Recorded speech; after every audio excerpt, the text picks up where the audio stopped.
Welcome to the Rim Break Rodeo. We hope this video helps. You start by validating prerequisites and then perform the first actions. Make sure your iPhone or Mac is on a supported OS and update if it is not.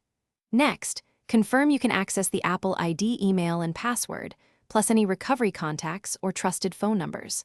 Once done, test connectivity by toggling Wi-Fi and cellular and rebooting your router. Poor networking often looks like an invalid account. Now move straight into account verification steps. Now you dive deeper to resolve invalid or unsupported Apple ID errors. Sign in at Apparel. Com to see if Apple flags the account for security or billing issues and review any alerts. Make sure two-factor authentication devices and trusted phone numbers are current because mismatches block sign-in.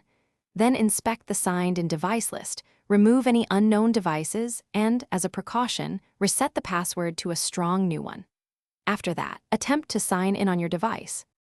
Finish by cleaning up local state and validating compatibility.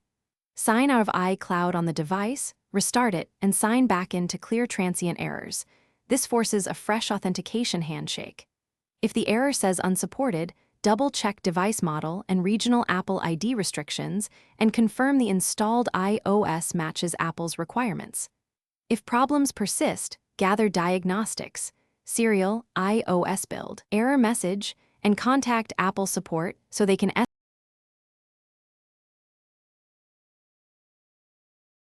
Thanks for watching. Consider subscribing if we helped you.